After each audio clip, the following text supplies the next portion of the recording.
अस्सलाम वालेकुम दोस्तों, पाकिस्तान में Xiaomi लॉन्च करने जा रहा है पोको X2 और पोको F2 प्रो। अब पोको F2 प्रो तो कंफर्म हो जाएगा, वो पाकिस्तान में लॉन्च हो रहा है। लगभग पोको X2 भी कंफर्म है, लगभग वो लॉन्च हो जाएगा। तो पोको F2 में आपको क्या क्या चीज़ें मिल रही हैं, उसके प्राइस क्या होने वाले हैं, आज की इस वीडियो में हम यही चीज़ें डिस्कस करेंगे। सबसे मेन चीज़ मैं आपको बता दूं कि पोको F2 प्रो जो है उसमें आपको जो मेन चीज़ मिल जाती है वो स्नैपड्रैगन 865 है, और ये पाकिस्तान का दूसरा फ़ोन होगा जिसमें आपको स्नैपड्रैगन 865 मिल जाएगा। इससे पहले आपको ओप्पो ने फाइंड X2 प्रो लॉन्च किया था, तो उसमें आपको स्नैपड्रैगन 865 मिल जाता है। लेकिन ये जो फ़ोन है ये दूसरा फ़ोन और चीपेस्ट फ़ोन होगा जो कि आपको स्नैपड्रैगन 865 दे रहा है।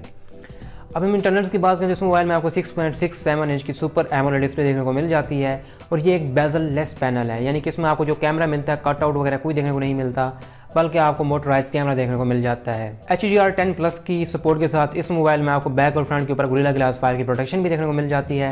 अगर हम इंटरनल्स की बात करें तो इसमें आपको 8GB की रैम मिल जाती है, 256GB की स्टोरेज मिल जाती है, और सबसे जो मेन चीज़ है वो ये है कि इसमें आपको स्नैपड्रैगन 865 प्रोसेसर देखने को मिल जाता है, जो इस वक्त दुनिया का सबसे बेहतरीन प्रोसेसर है। दूसरी तरफ अगर हम कैमरे की बात करें तो इस मोबाइल में आपको बैक साइड के ऊपर 4 कैमरे देखने को मिल जाते हैं। 64 मेगापिक्सल का इसमें आपको मेन सेंसर मिलता है, 13 मेगापिक्सल का ultra wide angle lens, 5 megapixel का मैक्रो लेंस और 2 मेगापिक्सल का इसमें आपको डेप्थ सेंसर देखने को मिल जाता है। फ्रंट कैमरा आपको सिर्फ सिंगल मोटराइज कैमरा मिल जाता है जो कि 20 मेगापिक्सल का है। इसमें जो आपको बैटरी मिलती है वो 4700 mAh की है, और इसमें 33 वाट की फास्ट चार्जिंग भी देखने को मिल जाती है। तो सवाल ये है कि इस मोबाइल की प्राइस पाकिस्तान में क्या होने वाली है।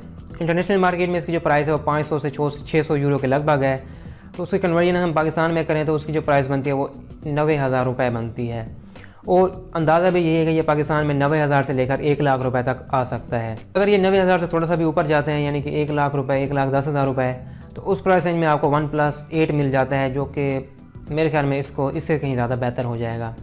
तो कोशिश तो इनको यही करनी चाहिए कि 80,000 से लेकर 90,000 के दरमियान लॉन्च करें। बाकी इस मोबाइल में सबसे बेस्ट चीज़ आपको स्नैपड्रैगन 865 का प्रोसेसर मिल जाता है। कैमरे भी डिसेंट है, लेकिन ये जो प्रोसेसर है ये कमाल है। अगर आप हार्ड कोर गेमर हैं तो फिर आपके लिए ये फ़ोन बेस्ट होने वाला है।